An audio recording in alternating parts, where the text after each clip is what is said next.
Sinfónica Simón Bolívar de Venezuela, la agrupación de máximo nivel dentro del sistema. Una larga ovación de pie, los dos conciertos ofrecidos en París, pues allá el éxito del inicio de esta gira que llevará por varias ciudades de Europa a la Orquesta Sinfónica Simón Bolívar bajo la batuta del maestro Gustavo Dudamel.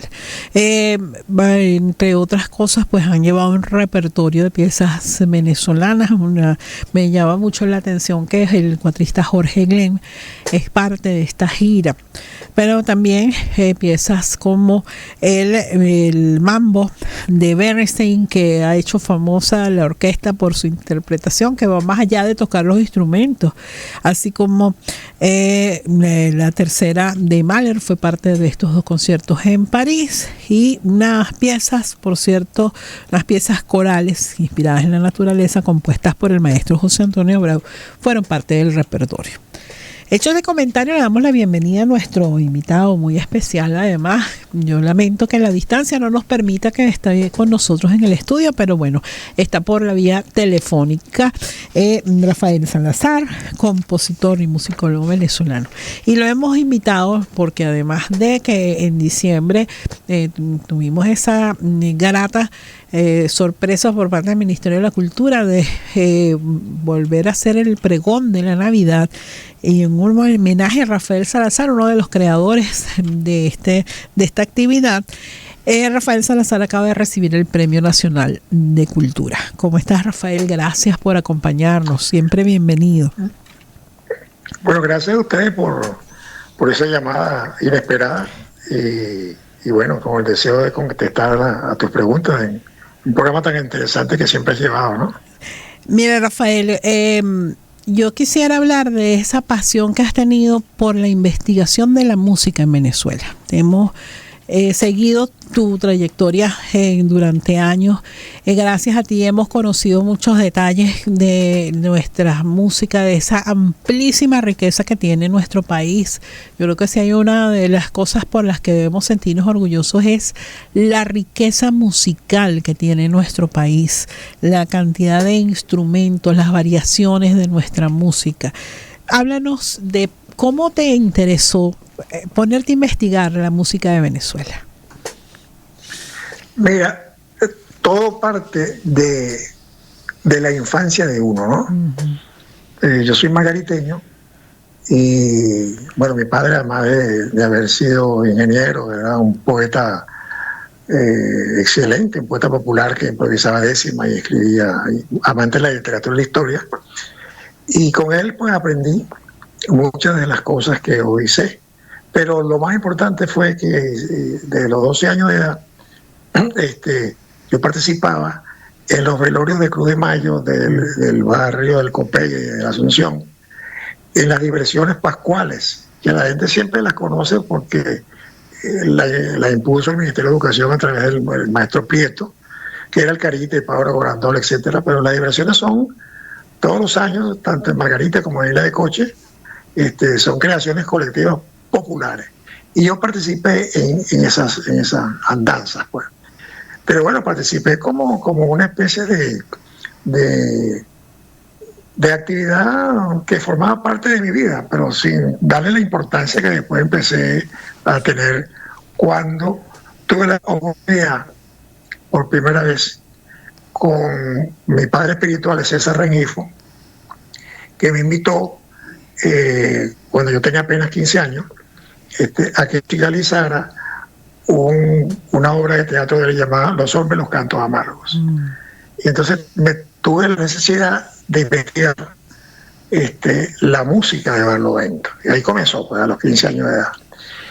Y a partir de allí, bueno, lo demás es una historia muy larga, pero comencé, pues, a hurgar en otros aspectos.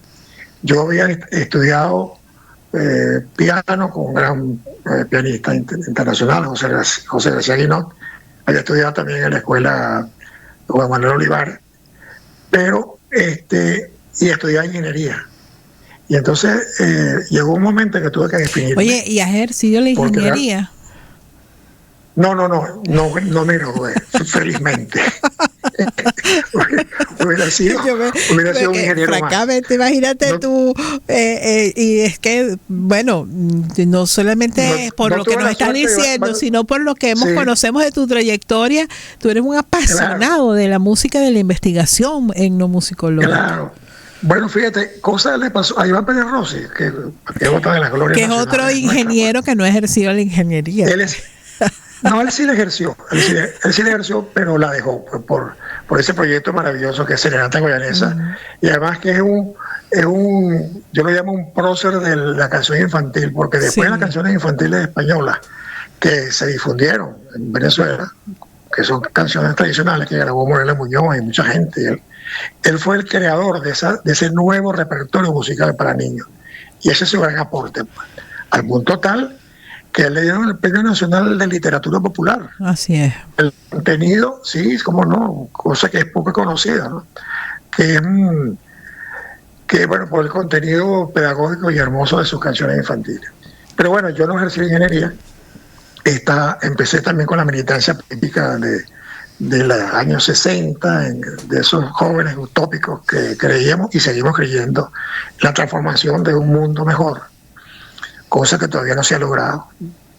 Y entonces, bueno, tuve que irme a una cosa que se llama Organización Bienestar Estudiantil, que era un cuerpo de psicólogos que te orientaban para que tú te decidieras a cuál carrera podías optar. Y me salió el interés por las artes en primer lugar, y en último lugar la ciencia exacta como la matemática y la ingeniería. Entonces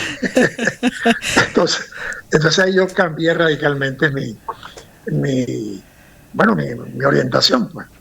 Y entonces comencé a indagar por todo el país.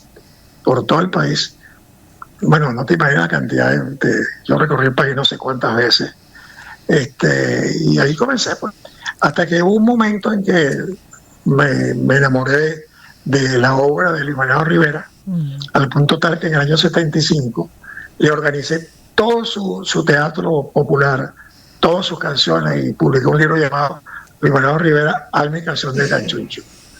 Y ahí comencé yo. Después otro gran maestro mío, Miguel Acosta Sáenz, antropólogo, fundador de Últimas Noticias, y también de la Escuela de antropología. Y entonces yo siempre le llevaba a él los grupos musicales, porque yo lo grababa in situ y después lo grababa profesionalmente en un estudio, lo cual yo tengo una copia de más de 200 cintas que ya las digitalicé, de todo el memorial de la música popular venezolana tradicional, ¿no? Entonces un día me regañó y me dijo: mira, Rafael, yo te agradezco mucho que tú me traigas aquí a don Pío Alvarado y sus golperos allá de Curariba, que me traiga a los indios cuacas, a toda la gente que yo llevaba a grabar.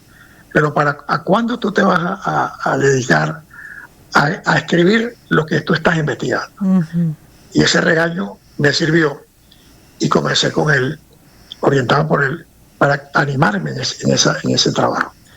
Bueno, después, lógicamente, empezaron a invitarme a todos los festivales de música de América Latina, de Europa, etcétera. Y yo aprovechaba siempre, si me invitaban para un congreso en México, de una semana yo me quedaba por lo menos 15, 20 días y trataba, pues, con los viáticos de administrarlo para yo seguir investigando la música popular mexicana de Veracruz, por ejemplo, ¿no? Y así acá. Que tiene muchos ritmos parecidos a Venezuela, ¿no? Muchísimo, somos primos hermanos. Sí. Si todos ganan la música larense. Así es, hay unas combinaciones particularmente parecidas, y también algunos ritmos cercanos a nuestros joropos. Sí, claro, exacto, porque son hijos del fandango, que la gente cree que el fandango es español. No, el fandango es de origen de la Guinea Ecuatorial.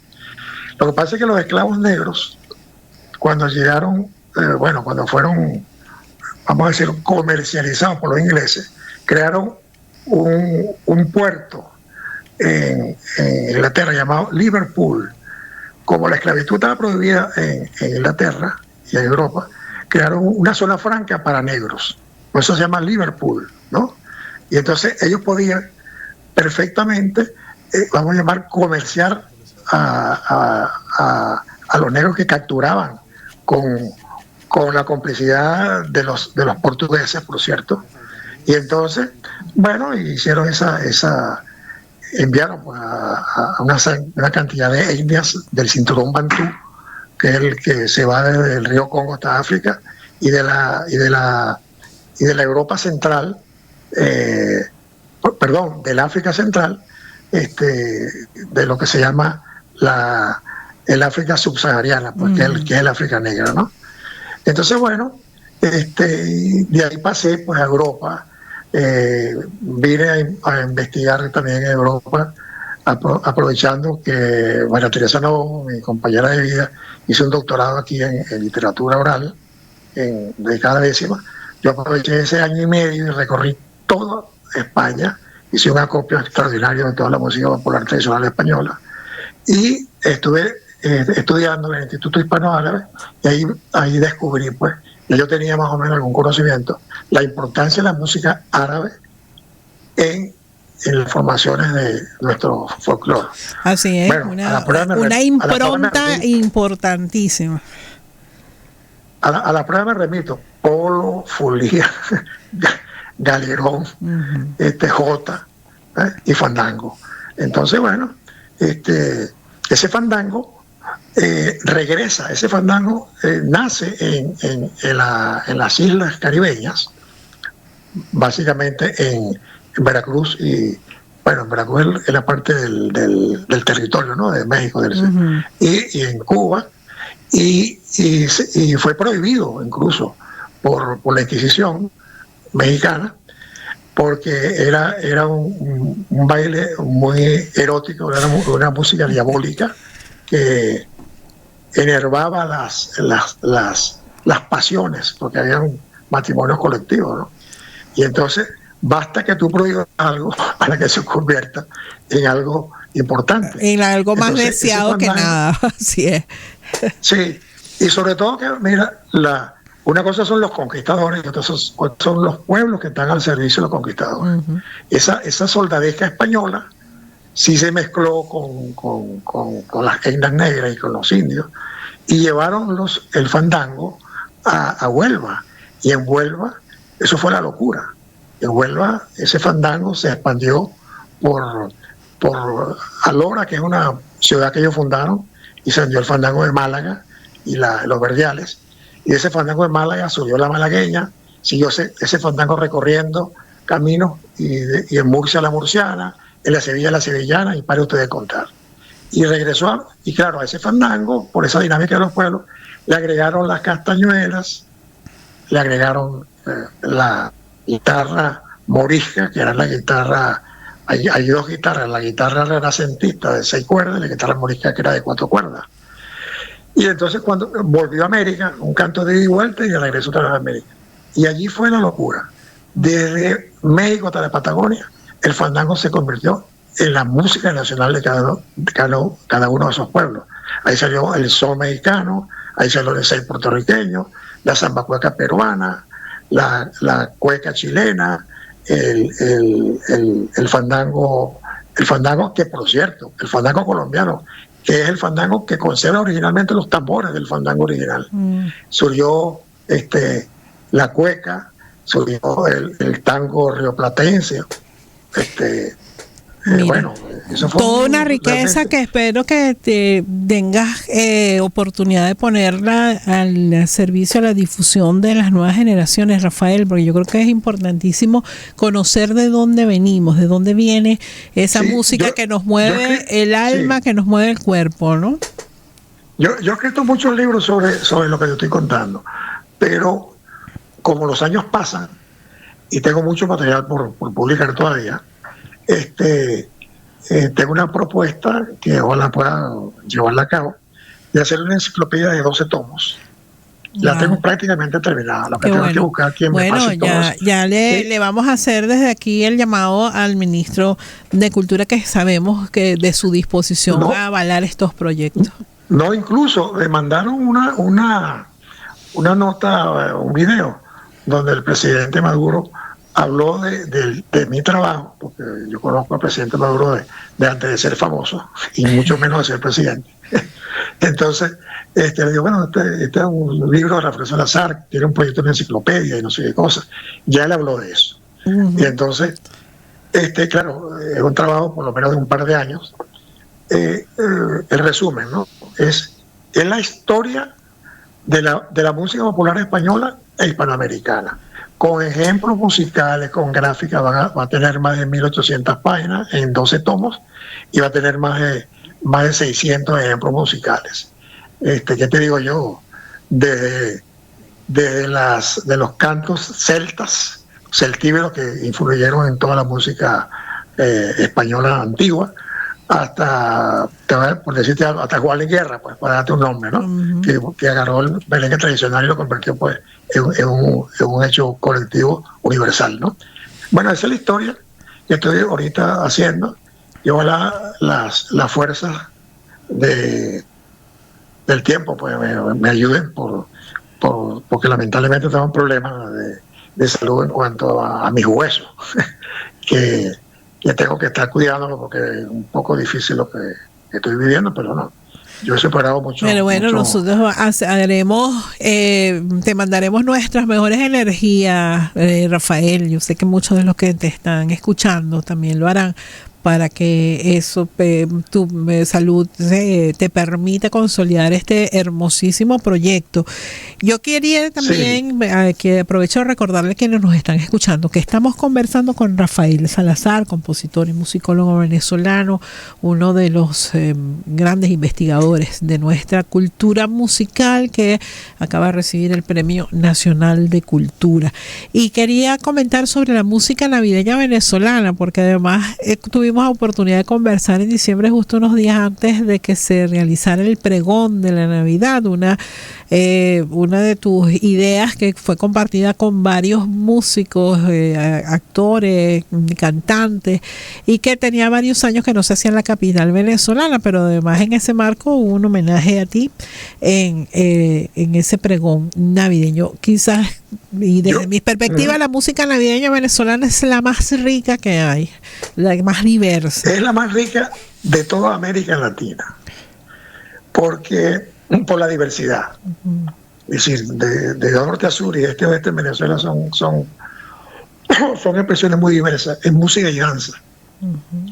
En otros países también existe, pero siempre se están referidas a algún ritmo tradicional, no exclusivamente navideño. Nuestro aguinaldo es exclusivo para la Navidad, porque los villancicos se interpretan en los Andes, pero los villancicos son de origen español. El aguinaldo se convirtió y las parrandas en un hecho propio, aunque su voz original venía del sur de Francia, porque era una tradición druida, una tradición precristiana, donde adoraban, los sacerdotes druidas cortaban con un haz de oro una frutilla, llamada gui en francés, que es el muérdago.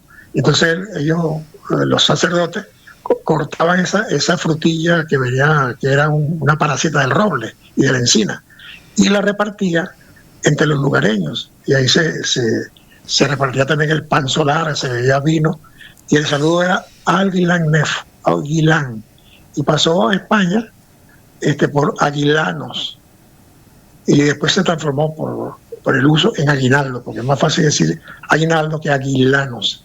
Y bueno, y se convirtió en nuestra forma, vamos a decir, más conocida en todo el país, amén de las otras variedades, que eso debería para otro programa. Sí, no, es que yo te aseguro que espero de verdad que el tiempo nos dé para hacer otros programas y comentar contigo. Bueno, creo que nos has dado apenas un pedacito, un asomo a lo que ha sido el trabajo de tu vida como investigador de la música venezolana, hispanoamericana y española.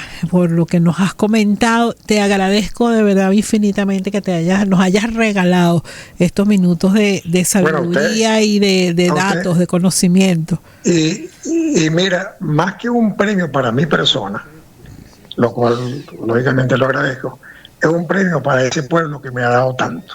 Es decir, todo lo que yo sé se lo debo al pueblo creador. Gracias. Y en consecuencia, pues ese pueblo yo le devuelvo lo que ese mismo pueblo a mí me enseñó. Y te lo agradecemos infinitamente. Un abrazo muy grande, Rafael. Espero que pronto podamos volver a conversar. Bueno, de acuerdo. Gracias por la llamada. Y sigamos en la pelea, que es una pelea sempiterna, de que los valores de la cultura popular, que son la esencia del saber de los pueblos, permanezca viva en nuestra patria. Y para eso hay que fomentarlo a través de las escuelas, porque la escuela es la base de todo nuestro conocimiento.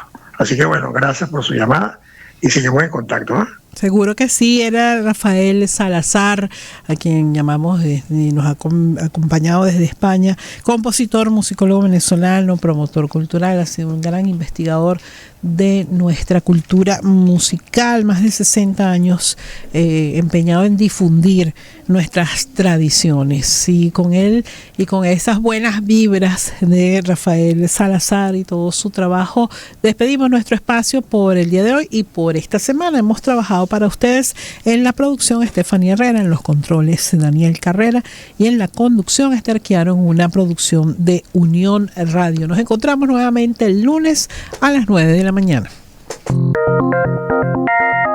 Análisis de la noticia.